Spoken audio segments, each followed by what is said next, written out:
Cambium plant anatomy PGTRB பாட்னியில் unit 4ல் இருக்கிற ஒரு டாபிக். ஸோ கேம்பியம் வந்து இது செகண்டரி க்ரோத்தை பற்றி பார்க்குறோம். ஸோ செகண்டரி க்ரோத்ன்றதுனால vascular cambium and cork cambium தான் ரொம்ப இம்பார்ட்டண்ட்டாக இருக்குது. ஸோ கேம்பியம்ன்றது வந்து ஒரு செகண்டரி மெரிஸ்டம். நம்ம இந்த செகண்டரி மெரிஸ்டம் கேம்பியம் இதெல்லாம் எதோட ரிலேட் ஆயிருக்குன்னா லேட்ரல் மெரிஸ்டம். ஸோ லேட்ரல் மெரிஸ்டத்தில் என்ன இதுக்கு லேட்ரல் மெரிஸ்டம் இருக்கிறதுனால தான் secondary growth dicot stem and ரூட்டில் பார்க்கலாம், ஜிம்னோஸ்போம்லையும் பார்க்கலாம். ஸோ இது வந்து செகண்டரி வாஸ்குலார் டிஷ்யூஸை ப்ரொடியூஸ் பண்ணுது, ஜைலம் அண்ட் ஃப்ளோயத்தை ப்ரொடியூஸ் பண்ணுது, பெரிடமான ஃபெல்லம் ஃபெல்லோடம் ஃபெல்லோஜன் அதை ப்ரொடியூஸ் பண்ணுதா. So it occurs in two forms, vascular cambium and car cambium, nothing but the phyllogen. vascular cambium இதோட origin பார்த்தீங்கன்னா young dicot stem. young dicot stem எப்படி இருக்கு vascular bundle collateral open type பண்ணாவே xylத்துக்கும் phloemத்துக்கும் நடுவில் cambium இருக்குன்னு நம்மளுக்கு தெரியும். ஸோ கேம்பியம் அரைஸ் எப்படி ஆகுது? ஃபாசிகுலார் கேம்பியம்னா ஜைலம் பண்டில்ஸ், ஜைலம்க்கும் ஃப்ளோயத்துக்கும் நடுவில் ஃபார்ம் ஆகிற கேம்பியத்தை தான் நம்ம ஃபாசிகுலார் கேம்பியம்னு சொல்லுவோம். இன்டர் ஃபாசிகுலார் கேம்பியம்னா இந்த கேம்பியம் வந்து ரெண்டு வாஸ்குலார் பண்டிலுக்கு நடுவில் பேரன்கைமா செல்ஸால் ஃபார்ம் ஆச்சுன்னா அது interfascicular cambium. So fascicular கேம்பியமும் இன்டர் ஃபாசிகுலார் கேம்பியம் சேர்ந்து ஒரு ரிங்கை ஃபார்ம் ஆகும். ஸோ இப்போ கம்ப்ளீட் கேம்பியல் ரிங் ஃபார்ம் ஆகுது. Next development. So cambial cells வந்து தின் வால்டாக தான் இருக்கு. ஏன்னா அவங்க மெரிஸ்டமேட்டிக் தின் வால்டாக தான் இருக்கும், எலாங்கேட்டட் லிவிங் செல்ஸாக தான் இருக்கும், ஹை மைட்டாட்டிக் ஆக்டிவிட்டியாக தான் இருக்கும். அது எல்லாத்துக்குமே ஒரே வார்த்தை சொல்லிடலாம், மெரிஸ்டமேட்டிக் டிஷ்யூன்னு சொல்லிட்டு. இவங்க எப்படி டிவைட் ஆவாங்க? பெரிக்ளைனலாக தான் டிவைட் ஆகிட்டு உள்ள ஜைலம் செகண்டரி ஜைலமும் அந்த கேம்பியத்துக்கு வெளியில் செகண்டரி ஃப்ளோயத்தை ஃபார்ம் பண்ணுவாங்க. அப்படி ஃபார்ம் பண்ணுறதுனால ஆனுவல் ரிங்ஸ் ஃபார்ம் ஆகும். ஆனுவல் ரிங்ஸ் ஃபார்ம் ஆச்சுன்னா எது இன்க்ரீஸ் ஆகும்? ஸ்டெம்மோட கிரித் வந்து இன்க்ரீஸ் ஆகும். So types of vascular cambium based on the activity. Fascicular cambium inside the vascular bundle, interfascicular cambium between the bundles, storied cambiumனா இந்த cells horizontal டயர்ஸ்ல arrange ஆயிருக்கும். சில டைகாட்ஸ்ல பார்க்கலாம் ஸ்டோரிடு கேம்பியம் வந்து இந்த ஸ்டோரிட் கேம்பியம் செல்ஸ் வந்து ஹாரிசான்டல் டயர்ஸ்ல அரேஞ்ச் ஆயிருக்கும். நான் ஸ்டோரிடு கேம்பியம்னா இர்ரெகுலரா அரேஞ்ச் ஆயிருக்கும். So irregular arrangement of the இனிஷியல்ஸா இருக்கும். கேம்பியல் இனிஷியல்ஸ் வந்து ரெண்டு வகை இருக்கு, fusiform initials and ray initial. ஃபியூசிஃபார்மல்னா elongated give rise to xylem, phloem and fibres. அதாவது xylem, phloem, ஃபைபர்ஸ் எலாங்கேட்டடாக இருக்கும். Elongated xylem fibres, phloem fibres and ஃபைபர்ஸ்க்கு ரைஸ் பண்ணுறது யார்? Fusiform initial.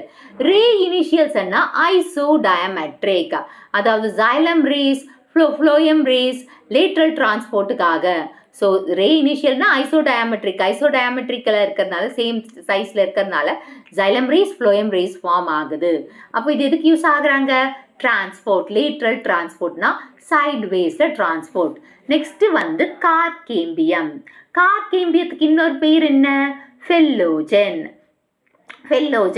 இதோட ஆரிஜின் பார்த்தீங்கன்னா ஸ்டெம்மோ ரூட்டோ சைஸ் இன்க்ரீஸ் ஆச்சுன்னா எபிடர்மஸ் ரப்ஷர் ஆகிடும். ஸோ எபிடர்மஸ் உடஞ்சிடுச்சுன்னா அப்போ இன்னர் டிஷ்யூ வந்து இன்னர் டிஷ்யூஸ் வந்து ப்ரொடெக்ட் பண்ணணும். இன்னர் டிஷ்யூவை ஏதாச்சும் ஒன்று ப்ரொடெக்ட் பண்ணணும். அப்போ நியூ லேட்ரல் மெரிஸ்டம் வந்து இந்த கார் கேம்பியமான ஃபெல்லோஜனை உருவாக்குது. ஸோ இதில் இருந்து தான் சப் எபிடர்மல் லேயர் வெளியில் வருது, எபிடர்மஸ், கார்டெக்ஸ் அண்ட் ஃப்ளோயம். ஓகேவா? இந்த ஃபெல்லோஜன் எப்படி வருது? எபிடர்மஸோட அதாவது பிளான்ட் ஸ்டெம்மோட ரூட் அண்ட் ஸ்டெம்மோட கிரித் இன்க்ரீஸ் ஆகுறதுனால இருந்த எபிடர்மஸ் உடஞ்சிடுச்சு. அதனால நியூ லேட்ரல் ஸ்டெம் வந்து மெரிஸ்டம் வந்து கார் கேம்பியம் ஃபெல்லோஜனை வந்து உருவாக்குது. இப்போ சப் எபிடர்மல் லேயர் ஃபார்ம் ஆகுது. அந்த சப் எபிடர்மல் லேயரில் epidermis, cortex or phloem parenchyma இருக்கும். ஸோ நெக்ஸ்ட் டெவலப்மெண்ட் எப்படி இருக்கு? ஃபெல்லோஜன் வந்து பெரிக்ளைனலாக டிவைட் ஆகுது, பெரிக்ளைனலாக டிவைட் ஆகி ஃபெல்லம், கார்க் அவுட்டர் செல்ஸில் ஃபார்ம் ஆகுது. ஸோ அந்த அவுட்டர் செல்ஸில் ஃபார்ம் ஆகிறதுனால சுபரின். இது வந்து டெட் அண்ட் ப்ரொடக்டிவ் ஷெல். இப்போ வந்து பெரிக்ளைனலாக டிவைட் ஆகி அவுட்டரில் என்ன ஃபார்ம் ஆச்சு? கார்க்கு. அந்த கார்க் செல்ஸில் எது டெபாசிஷன் ஆயிருக்கு? சுபரின். சுபரின் டெபாசிட் ஆகிறதுனால அந்த செல்ஸை நம்ம என்னன்னு சொல்லுவோம்?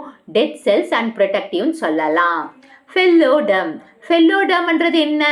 Secondary cortex.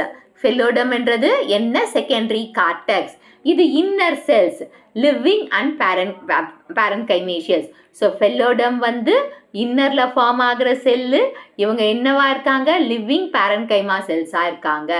ஸோ இவங்க எல்லாம் சேர்ந்து தான், அதாவது கார்க்கு, ஃபெல்லம், ஃபெல்லோஜன், இதெல்லாம் ஃபெல்லம், ஃபெல்லோஜன், ஃபெல்லோடம் சேர்ந்து தான் என்ன ஃபார்ம் ஆகுது?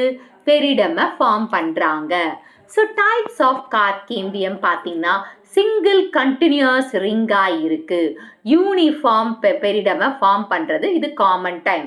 ஸோ டைப்ஸ் ஆஃப் கார்கேம்பியமில் ஃபர்ஸ்ட் ஒன் வந்து சிங்கிள் கண்டினியூஸ் ரிங்கு. இது ஒரு யூனிஃபார்ம் லேயராக இருக்குது அண்ட் இதுதான் காமன் டைப். யூனிஃபார்ம் பெரிடமாக இருக்குது.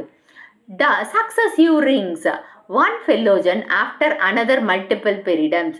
ஸோ ஒரு ஃபெல்லோஜன் ஃபார்ம் ஆன பிறகு நிறைய பெரிடம், மல்டிபிள் பெரிடம் ஃபார்ம் ஆச்சுன்னா அது என்னன்னு சொல்கிறோம்? Successive rings. அந்த மல்டிபிள் பெரிடமை பாலிடர்மன் கூட சொல்லலாம். ஒரு ஃபெல்லோஜோன் அதுக்கு மேலே நிறைய பெரிடம் ஃபார்ம் ஆயிடுச்சுன்னா அதை நம்ம பாலிடர்மன் சொல்லலாம். ஸோ அது வந்து சக்சஸிவ் ரிங்ஸ். சூப்பர்ஃபிஷியல் கார்கேம்பியம், இது அவுட்டர் கார்டெக்ஸ்லேருந்து ஃபார்ம் ஆகுது, அரைஸ் ஆகுது. சூப்பர்ஃபிஷியல் கார்கேம்பியம் எங்கேருந்து வருது? அவுட்டர் கார்டெக்ஸ்லேருந்து வருது.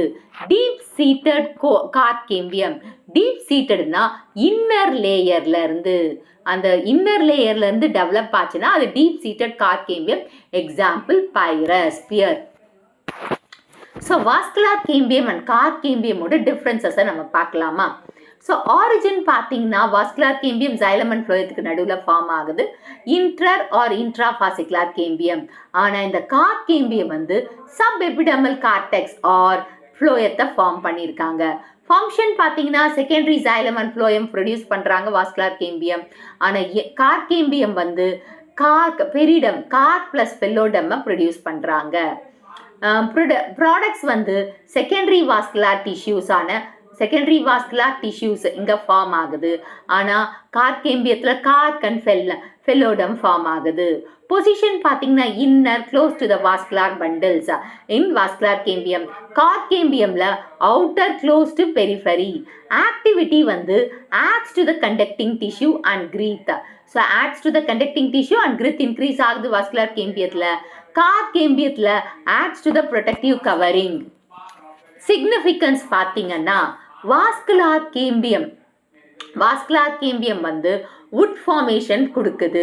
அப்புறமா conduction of food and water conduct பண்ணுறதுக்கும் மெக்கானிக்கல் சப்போர்ட்டும் கொடுக்குது. ஆனால் கார்கேம்பியம் பார்த்தீங்கன்னா ப்ரொடெக்டிவ் லேயர், அப்புறமா வாட்டர் லாஸ் ஆகாமல் பார்த்துக்குது. பேத்தோஜன் தன்னை அதாவது ரெசிஸ்ட் பேத்தோஜனை எதிர்த்து நிற்கிது பேத்தோஜன்ஸ்க்கு. அப்புறமா வூண்ட் ஹீலிங்க்கு ஹெல்ப் பண்ணுது. இந்த வீடியோ உங்களுக்கு பிடிச்சிருக்கும், புரிஞ்சிருக்கும்னு நினைக்கிறேன். இந்த வீடியோ உங்களுக்கு பிடிச்சிருந்தா ஒரு like, share, subscribe to science easy tech channel. என்னோட பழைய வீடியோ லிங்க் டிஸ்கிரிப்ஷன் பாக்ஸில் கொடுத்துருக்கேன். நீங்கள் போய் பாருங்கள். ஏதாச்சும் டவுட்ஸ் இருந்தால் கமெண்ட் பாக்ஸில் போடுங்க.